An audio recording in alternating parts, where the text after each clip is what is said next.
vamos a comenzar con esta nueva semana en el curso de neurocirugía. Hoy vamos a dar algunos conceptos de trauma espinal. Como saben ustedes, estos son algunos conceptos claves y que consideramos importantes, pero tiene que ir adjunto, digamos, al estudio de la bibliografía, ¿verdad? Y después en el encuentro discutiremos las dudas que tengan con respecto a cada uno de los puntos. Como para dar inicio al tema, vamos a ver la importancia que tiene esta patología en la actividad diaria de cada uno. Por un lado son lesiones que no se sospechan y pueden pasar inadvertidas. Entonces, el hecho de pensarlo y tenerlo en cuenta nos va a llevar a diagnosticarlo. Si no lo tenemos en cuenta, nunca lo vamos a diagnosticar.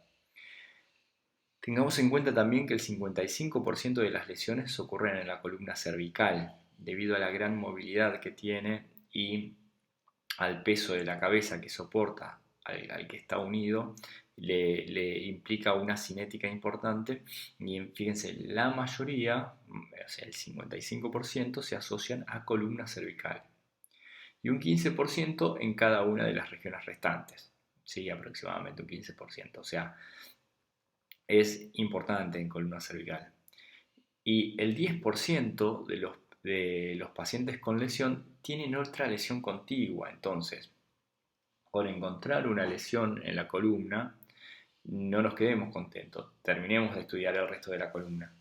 Porque así como pasaba en trauma de cráneo, que yo les decía, difícil que el paciente tenga un trauma de cráneo absolutamente puro, es difícil que uno tenga un trauma espinal solamente en una vértebra, digamos, porque son colaborativas entre todo el sistema de la columna. Entonces, siempre que hay una lesión cervical, siempre que hay una lesión en cualquier sector, buscar en otro sector, por lo menos semiológicamente, y si podemos imaginológicamente, mejor. Puntos claves. Mientras el paciente está inmovilizado, se puede diferir la evaluación de la columna. ¿Esto qué quiere decir? A ver, ¿quiere decir que no le vamos a dar importancia? No, para nada. Quiere decir que mientras el paciente no se mueva, no se va a inestabilizar esa columna. Y esto lo recalcamos, ¿por qué? Porque en un paciente que le duele la columna, pero está asociado a otros traumas, como puede ser un trauma cerrado de abdomen, como puede ser un trauma de cráneo, o sea, la columna pasa a una segunda instancia, ¿sí? No es menos importante, pero no compromete la vida inicialmente, mientras esté inmovilizado. ¿Y qué le llamamos a inmovilización? Le llamamos al collar cervical y a la tabla, que ahora vamos a hacer una consideración importante de la tabla, pero tengamos como concepto eso, mientras el paciente esté inmovilizado, podemos diferir la evaluación de la columna, por supuesto para evaluar la estabilidad hemodinámica, la permeabilidad de la vía aérea, para evaluar el estado de conciencia y por supuesto después hacemos la evaluación de la columna para ver si sospechamos de alguna lesión. Otro punto clave e importantísimo, paciente lúcido. ¿Sí? Lúcido estamos hablando con 15 puntos de Glasgow, sin intoxicación ni nada. Ausencia de dolor o hiperestesia excluye una lesión grave. ¿Sí? Vamos de vuelta. Paciente que está lúcido, ausente de dolor y sin hiperestesia excluye una lesión grave. Es decir, que si uno tiene una fractura o una lesión grave, eso va a doler. Eso va a doler o va a dar algún foco o va a dar una hiperestesia o va a dar algo. Pero en un paciente que puede hablar, está en uso de su raciocinio y lo podemos evaluar bien, le preguntamos si le duele, le hacemos espinopalpación, le podemos hacer movilidad pasiva, movilidad activa. Si no tiene nada, probablemente no tenga ninguna lesión grave, eso no digamos, aunque sea una espinosa, duele. Bien, Y el tercer punto, que esto también es importante, así como decíamos que cuando se está inmovilizado se puede diferir la evaluación de la columna, esa, esa cuestión de diferir no quiere decir no realizar y realizarla pronto, porque la tabla la tenemos que retirar. La tabla espinal se retira, ¿sí? Tan pronto como sea posible. ¿Qué quiere decir esto? Quiere decir, una vez que el paciente esté evaluado y tenga todos los estudios por imágenes que se va a hacer, la retiramos porque la tabla es de traslado, ¿sí? No es una tabla permanente y todo lo contrario genera un perjuicio sobre el paciente si la dejamos. Entonces, esto se lo vamos a recargar una y mil veces porque es muy frecuente encontrar pacientes después de 5 o 6 horas, un día, arriba de la tabla espinal y eso no le aporta absolutamente nada al paciente si ya fue trasladado. Tabla espinal es de traslado, ¿sí?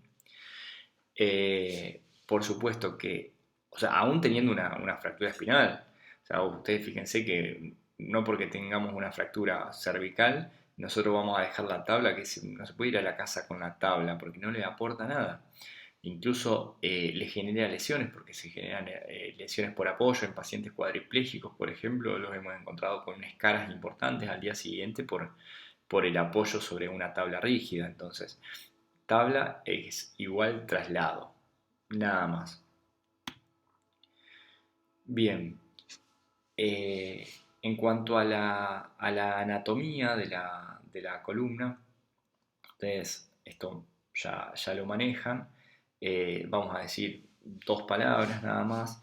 Vamos a ver que dentro de los segmentos de la columna tenemos un segmento de vértebras cervicales, vértebras torácicas o dorsales y lumbosacras. ¿Sí? De esta la mayor movilidad se ejerce sobre la columna cervical y las lesiones en general se producen en los lugares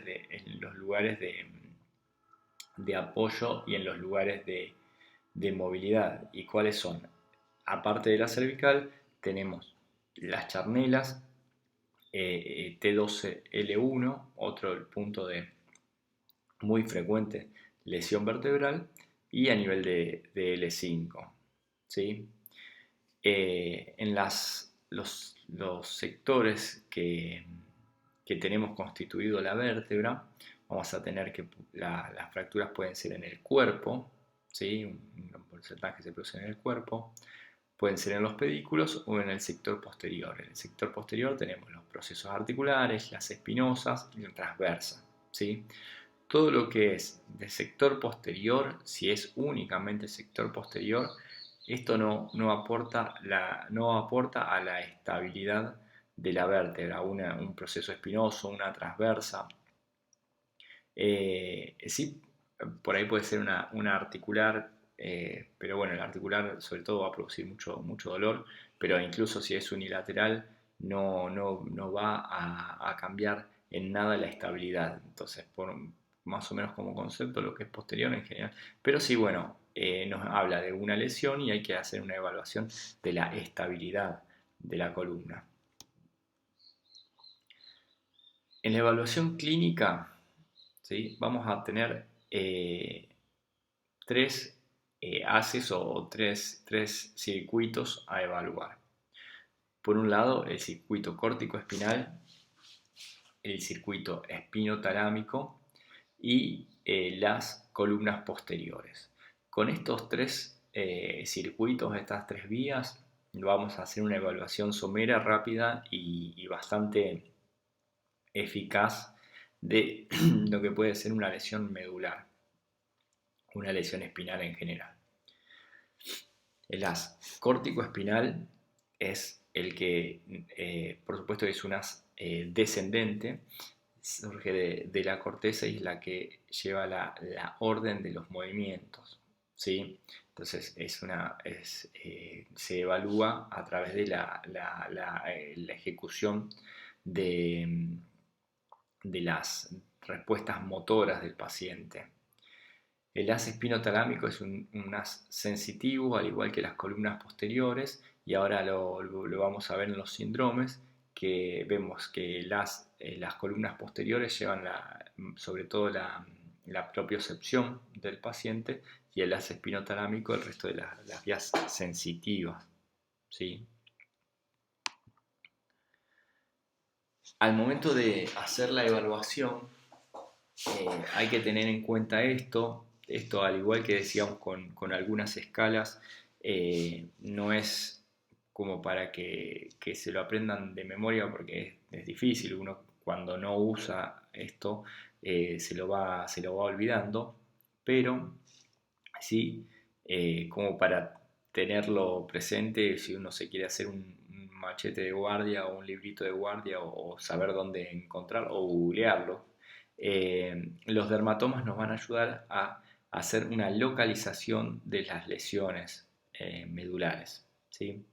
Fíjense cómo nosotros tenemos en general a los residentes le damos algunos tips para manejo en guardia de esto y lo que les decimos es tomar, no aprenderse absolutamente todos los dermatomas, sino tomar algunos puntos claves. Por ejemplo, a nivel de las tetillas. El nivel de las tetillas nosotros sabemos que es T4, ¿sí? El nivel del ombligo sabemos que es T10. Entonces ya con esos dos puntos digamos, vamos completando los intermedios de la sensibilidad. Sabemos que todo el área genital es área sacra, que, bueno, y en miembros inferiores por ahí es un poco más útil porque hay los síndromes dolorosos, las evaluaciones de las lumbos y atalgias nos dan la práctica para diferenciar si lo que puede ser un L5, S1, L4, L3. De todas formas, eso no nos habla de niveles medulares, sino de niveles de la cola de caballo, ni siquiera de la cola de caballo, de un nivel radicular. Eh, lo que es medular en general, como ustedes saben, la médula llega hasta L1, entonces sabemos que en la zona baja del abdomen ya tenemos médula. El resto vamos a tener lesiones radiculares si son tan puntuales como para tener un L5 nada más. Bueno, y a nivel cervical, también por ahí es un poco más útil aprender todos los dermatomas, pero bueno, como regla más o menos general, sabemos que la cara interna del antebrazo y el brazo es T1, ¿sí? La mano en general es C7, el hombro C4 y el C4 este hace como un babero, ¿sí? Entonces, con eso son algunos puntos como para tener en cuenta de los dermatomas y evaluar cuando hay pérdida de sensibilidad, de marcar el nivel sensitivo.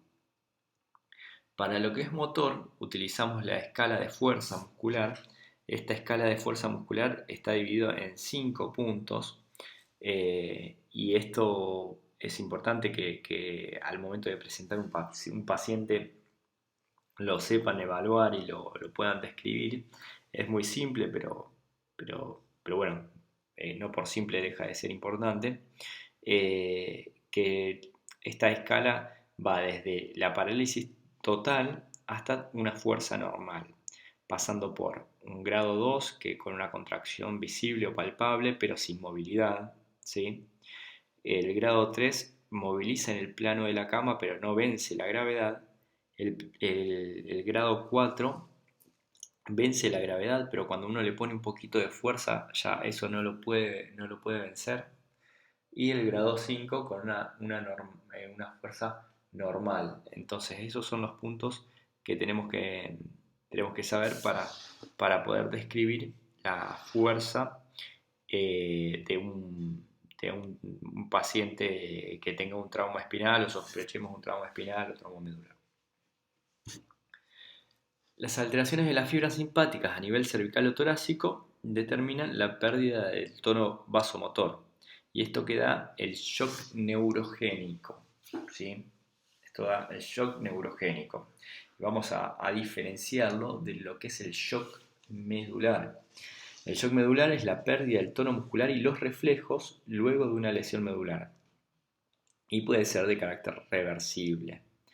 Entonces, son dos cuestiones distintas. Shock medular nos habla de función neurológica y shock neurogénico nos habla de función hemodinámica. Son conceptos totalmente distintos. El shock medular puede ser reversible y el shock neurogénico, por supuesto que también, pero tiene que ser tratado. Y ese tratamiento, acuérdense del shock neurogénico, se hace con inotrópicos. No es un shock que podamos revertir con digamos, con una expansión del paciente o con las medidas clásicas de un tratamiento de shock hipovolémico. Bien, fíjense, la incapacidad de sentir dolor puede enmascarar síntomas típicos y esconder lesiones asociadas. ¿Esto qué nos quiere decir? Que un paciente con un shock medular alto, vamos a suponer un shock cervical, paciente cuadripléjico, puede enmascarar un trauma abdominal, porque el paciente al tener un nivel motor y sensitivo no va a sentir dolor a nivel abdominal. Entonces estos pacientes son realmente son complejos y son un desafío que tenemos que tomar seriamente y descartar absolutamente todo antes de clasificarlo solamente como una lesión medular. ¿Sí? Bien, ¿cómo clasificamos estas lesiones?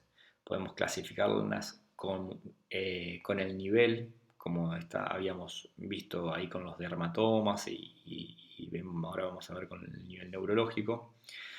Según la gravedad del déficit, según el síndrome medular al digamos, que puedan tener o no, y según la morfología de la lesión. Ninguna de estas clasificaciones son excluyentes, todo lo contrario, son colaborativas entre sí y y tenemos que tenerlas a todas presentes al momento de describir al paciente y tener en cuenta si vamos a hacer un tratamiento o no. Bien, son estas 4 clasificaciones, ténganlo en cuenta. El nivel neurológico, estos son conceptos, pero es importante tenerlos porque nos hacen hablar el mismo idioma a todos. El nivel neurológico es el segmento más caudal con función sensorial y motora conservada. El nivel sensorial hace referencia al nivel más caudal con sensibilidad conservada. ¿Sí? El nivel motor es el más caudal con función de por lo menos 3 en 5, que era 3 para 5, era que vencía la gravedad. ¿Sí? Ese es el nivel motor. Y los remanentes de función por debajo de las áreas descritas se conocen como zona de preservación. Y también podemos marcar un nivel óseo, que es la altura a la que el hueso está dañado, que no siempre va a coincidir con el nivel neurológico. ¿Sí? Es un poco de trabalengua entre niveles, pero bueno, cuando empiecen a ver algunos pacientes y empiecen a hacer el ejercicio de evaluarlo y clasificarlo, van a empezar a adquirir un poco estos lenguajes. Lo importante por ahí es que tengan en claro de que el nivel neurológico, sensorial, motor y óseo pueden ser completamente distintos, no sé, pero pueden ser distintos. No necesariamente porque tenga un nivel sensorial T5 va a tener un nivel motor T5, ¿sí? O porque tengo un nivel óseo T5 va a tener un nivel sensorial, o sea, a lo mejor no tiene nada directamente y solamente tiene un trauma con una lesión ósea.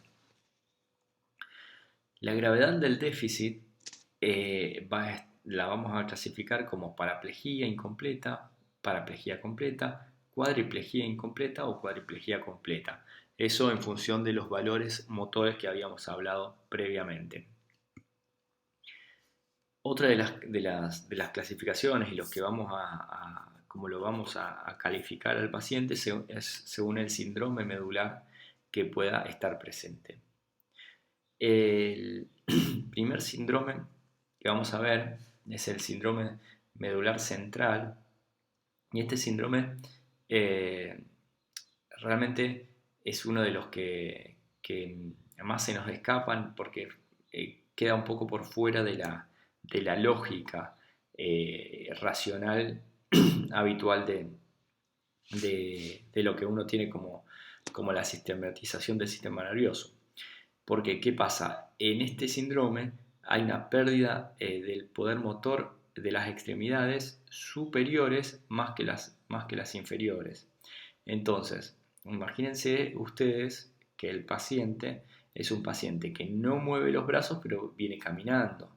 Entonces, empezamos a decir, pero ¿cómo puede ser? ¿Cómo puede ser? Uno tiene la noción de que cuando tiene un nivel motor o un nivel sensitivo, de ahí hacia abajo no hay función. Pero bueno, en este síndrome las cosas no se dan como habitualmente son, y este síndrome existe y este síndrome se da. No solo en los traumas, sino hay otras patologías, en los síndromes de sinicomialia. Son estos patrones bastante clásicos. ¿Y qué pasa? Se produce por compromiso vascular de la arteria vertebral anterior que irriga el centro de la médula. Entonces, al haber una lesión isquémica del centro de la médula, por la sistematización de las fibras motoras, vamos a tener que las fibras cervicales son más centrales que las de miembros inferiores. Entonces, esto va a hacer que se afecten más los miembros superiores que los inferiores. Bueno, tiene altas posibilidades de recuperarse justamente por la irrigación colateral que tiene la médula. Y la recuperación es secuencial. Primero los miembros inferiores, después la función vesical, después miembros superiores y por último la mano. ¿Sí? El síndrome medular anterior se caracteriza por paraplegia y pérdida sensorial al dolor y la temperatura. ¿Sí? Del medular anterior. Hay déficit motor y sensitivo completo y se produce por infarto del territorio espinal anterior. ¿Sí? De todas las incompletas es la de peor pronóstico.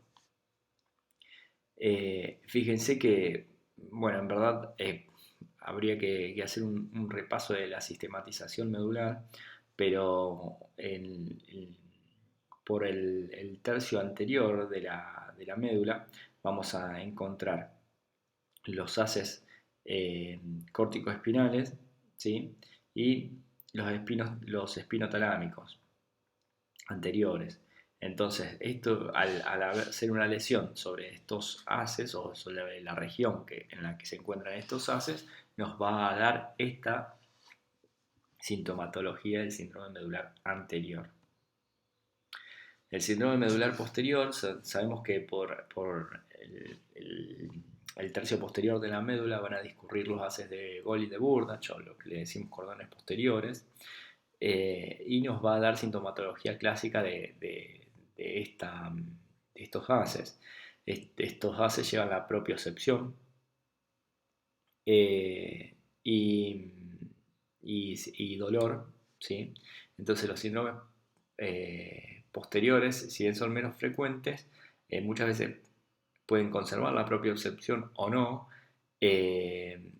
pero tienen una alteración de la sensibilidad profunda, ¿sí? El síndrome de Brown-Séquard es un síndrome de hemisección medular y lo que nos va a dar es una pérdida motora y sensorial ipsilateral, ¿sí? Y una pérdida de sensación al dolor y la temperatura contralateral. O sea, esto es por el cruzamiento de las vías, ¿verdad? Entonces, del lado de la lesión, vamos a tener la pérdida de sensación al dolor y temperatura, la pérdida de motora y del dolor, y contralateral la temperatura. Y puede tener algo de recuperación. Todas estas cuestiones de recuperación o no recuperación son relativas en función, por supuesto, en función de la gravedad de, de cada una de las lesiones y de lo que estemos hablando, ¿verdad? El manejo en guardia de este tipo de lesiones eh, no va a diferenciarse de todo lo que habíamos hablado del manejo en guardia del paciente neurológico o neuroquirúrgico. Primero el ABC, ¿sí? Es lo que le decía. Nosotros, primero, ¿qué hacemos? Inmovilizamos. Una vez que inmovilizamos, tenemos todo el tiempo del mundo para evaluar el ABC, para evaluar que el paciente respire, que tenga una vía aérea permeable y que esté hemodinámicamente compensado.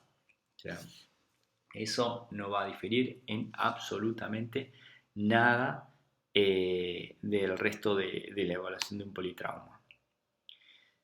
Es necesario primero tratar las lesiones que ponen en riesgo la vida del paciente, ¿sí? La inmovilización del paciente hasta que hayan descartado lesiones nodulares espinal de la columna vertebral son los dos puntos importantes para el manejo este. Una vez que nosotros ya nos ocupamos del resto, vamos a pasar a ver el manejo general. Y este manejo general, ¿cómo lo vamos a hacer? Con inmovilización. Esta inmovilización a nivel cervical lo vamos a dejar con el collar. El collar sí se deja, a diferencia de la tabla, el collar sí se deja en caso de que haya una lesión, justamente porque el nivel cervical es el que tiene más movilidad y con el reposo de cúbito no es suficiente.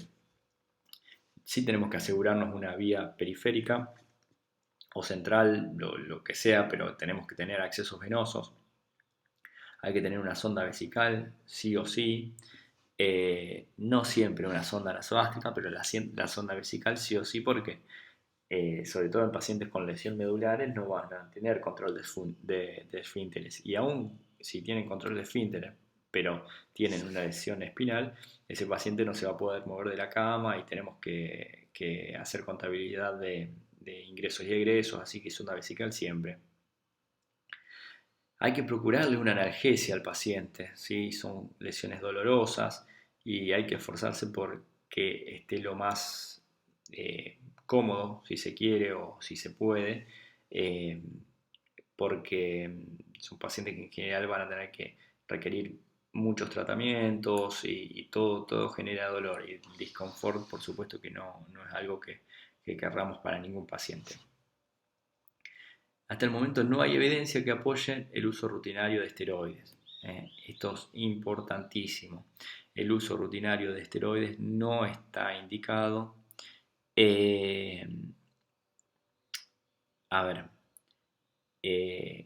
se han hecho, en verdad hay un estudio de la utilización de corticoides. Los corticoides, yo acá no puse las dosis, pero eran dosis monstruosas. Estamos hablando, creo que era alrededor de un bolo de 4 gramos por kilo de metilprednisolona, una bestialidad, realmente una bestialidad. Se ponía por bomba y no solo no mejoraba o no mejora las lesiones medulares, sino que nos trae complicaciones sobre el paciente, porque nos trae las complicaciones sobre el manejo del metabolismo, inmunodepresión. Entonces no se usa porque no es útil e incluso tenemos evidencia, si bien no es muy fuerte, hay evidencia de que las cosas empeoran con esto. Bien, vamos a ver.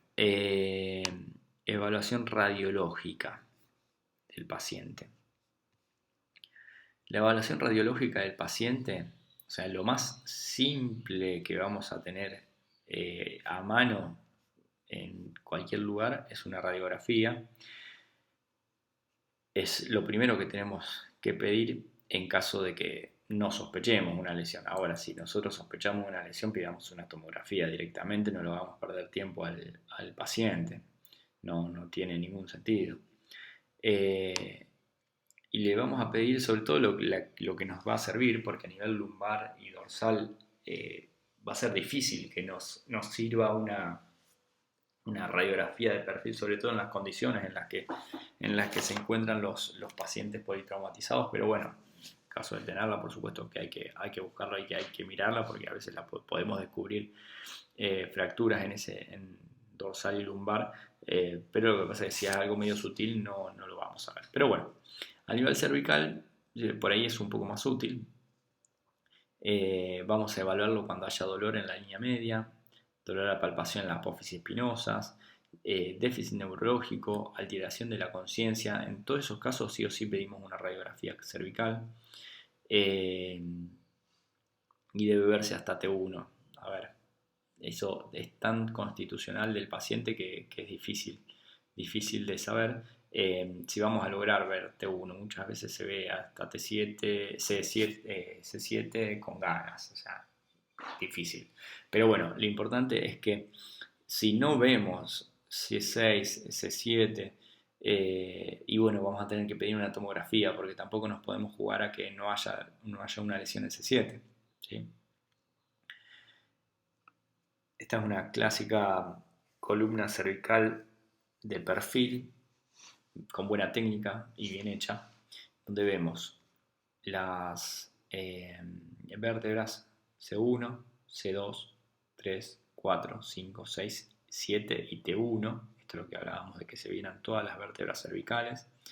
Vamos a ver una línea espinal anterior, ¿sí? Una línea espinal corporal posterior y vamos a trazar una línea a través de las articulares y de las espinosas. Entonces, con estas líneas vamos a determinar si hay un corrimiento, una ruptura, una disrupción de la armonía cervical, tanto de las espinosas como de las articulaciones o de las líneas de los cuerpos, ¿verdad? Otra cosa a tener en cuenta que lo van a leer en la bibliografía es la columna aérea. Tenemos acá la columna de aire que baja por faringe y laringe, que tiene que ser a nivel de C2 como máximo 7 milímetros y a nivel de C7 como máximo 2 centímetros. Nosotros en el servicio tenemos la mnemotecnia de 2,7 porque fíjense a nivel de C2 son 7 milímetros y a nivel de C7 2 centímetros. Entonces, ¿qué nos marca si está aumentada? Si acá tenemos 2 centímetros a nivel de C2, nos habla de un edema de los tejidos blandos y nos habla de una posible disrupción por más que no haya una lesión ósea, podemos hablar de una disrupción o una lesión ligamentaria. ¿Sí? Ahora bien, ¿qué pasa cuando hay una lesión? Y pasa esto. Está bien, es un poco extremo. Yo creo que a ninguno se le va a pasar esto. Pero bueno, esta es una cuestión extrema una dislocación cervical. Hay una luxación, fíjense que hay una desvinculación de las apófisis articulares, ¿sí? Y el cuello caído completamente de un segmento sobre el otro. Probablemente esto sea una lesión medular completa. Eh, es una emergencia con muy mal pronóstico, ¿sí? Cuando se sospecha de lesión cervical, solicitar tomografía, lo que les decía algo, no solo en lesión cervical, y más aún a nivel dorsal y lumbar.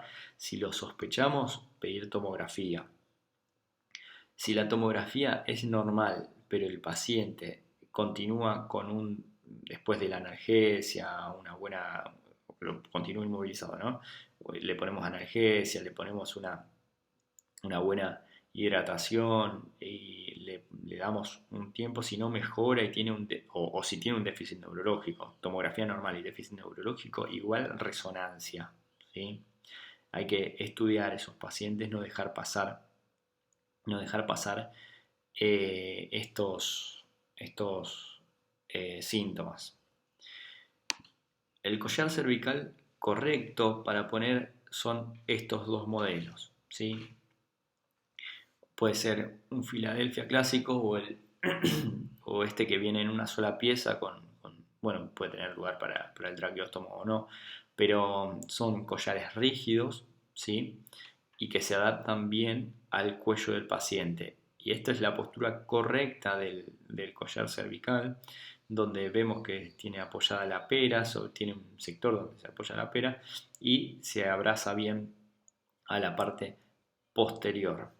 Hay otro tipo de collares un poco más blandos, que muchas veces los pacientes los quieren usar porque son más cómodos. Por supuesto que no es para nada cómodo usar este tipo de collar, pero nosotros lo que le decimos es que el collar blando, que sería este, es para este tipo de pacientes. Es para lo único que sirve para los pacientes ansiosos que no tienen nada y quieren disminuir su nivel de ansiedad. Pero esta goma espuma alrededor del cuello no inmoviliza nada, no genera ningún beneficio para el paciente. Lo único que da es calor. Así que si quieren usar una cuellera, que se lo pongan, pero un paciente que tiene una lesión no puede usar este tipo de collar. Bien, vamos de vuelta al concepto este. El 10% de los pacientes con una fractura de columna cervical tienen una segunda fractura no contigua. Esto obliga a realizar una serie de completa de imágenes en todos los pacientes con fracturas o que están en coma. Esto es lo que le venía diciendo anteriormente. Un paciente que tiene una fractura a nivel cervical, o a cualquier nivel, es importante estudiar el resto de la columna, ¿sí? Con tomografía. Por nada deben realizarse maniobras que produzcan dolor. Y esto, bueno, también es importante. Por supuesto que en la evaluación uno puede generar dolor, porque si uno hace espinopalpación y duele, pero lo estamos buscando nosotros y lo estamos haciendo cuidadosamente. Pero no vamos a moverle la cabeza al paciente si esto le genera dolor. En el momento que empieza el dolor hay que terminar el movimiento, inmovilizar y listo, se terminó, ¿sí? Vamos a dar un apartado que yo siempre lo explico porque a veces genera confusión algo tan simple como sacar el collar cervical. Vamos a esto. El collar cervical, que es este que veíamos acá, el paciente cuando llega en la ambulancia lo va a tener puesto. ¿Cómo es el proceso de retirada del collar? Una vez que evaluamos al paciente y ya estamos tranquilos como para hacer esto, hay que desabrochar la parte de adelante, ¿sí? Sosteniendo la cabeza del paciente desde la frente o desde el mentón, mirándolo de frente. Lo primero que hacemos es buscar una espinopalpación. Entonces metemos la mano hasta palpar las espinas y empezamos a palpar una por una. Si eso no genera dolor, podemos seguir con el siguiente paso. Si no genera dolor, hacemos una palpación de los músculos paraespinales. Muchas veces hay dolor paraespinal. El dolor paraespinal en general no es ningún limitante para nada, pero bueno, siempre hacemos una prueba de dolor paraespinal. En caso de que la palpación espinal no sea dolorosa, vamos a pasar a realizar una movilización pasiva. Por supuesto, como les decía, ante que el paciente refiere dolor, se suspende, se vuelve a poner el collar y se continúa con la evaluación radiológica. Pero esto es previo. Y cabe recalcar que el paciente tiene que estar lúcido y como para respondernos. Si el paciente no tiene dolor en la palpación espinal, pasamos a la segunda maniobra, que es la de movilización pasiva. Movilización pasiva es nosotros moverle la cabeza al paciente, con el paciente dejando la cabeza bien floja y quieta, ¿sí? Entonces movemos para un lado, movemos para el otro y hacemos una flexión del cuello. Muy despacio, controlado y preguntando todo el tiempo si duele o no duele. Si eso llega a doler, se aborda a tomografía o radiografía. Si no duele, pasamos a lo que es la movilización activa. Le decimos al paciente que mueva despacio la cabeza para un lado, para otro, para arriba y para abajo. Si eso no duele, estamos en condiciones de sacar el collar cervical y no hacer más evaluaciones. Porque habíamos dicho que un paciente con 15 puntos, que no está intoxicado, que tiene capacidad de raciocinio y no tiene dolor y no tiene ningún tipo de alteración neurológica, motor o sensitiva, no tiene por qué tener una lesión. Entonces, en ese contexto estamos avalados para retirar el collar y sin ninguna otra evaluación. Ahora bien, pacientes que tienen lesiones, hay que hacer tratamiento quirúrgico a veces, pero lo importante son cuándo hacer tratamiento quirúrgico de emergencia, porque en general, como les hablábamos, en un paciente con una lesión espinal y está inmovilizado, se puede diferir el tratamiento. Pero hay dos casos en que el tratamiento es de emergencia, es decir, de la guardia al quirófano. Uno es cuando tiene un déficit neurológico incompleto y este déficit está progresando, ¿sí? En ese caso es necesaria una resolución, una estabilización quirúrgica de urgencia. Y otro caso son con las luxaciones con déficit neurológico parcial, ¿sí? En esos dos casos hay indicaciones de urgencia. Cuando hay un déficit completo ya no hay urgencia porque se sabe que eso no se va a recuperar, o por lo menos no es una emergencia. Pero bueno, cuando hay déficit parcial, en general, eso moviliza mucho más porque tenemos que evitar la progresión de las lesiones. Bien, en resumen, tiene que haber una alta sospecha de lesión espinal en todo paciente politraumatizado.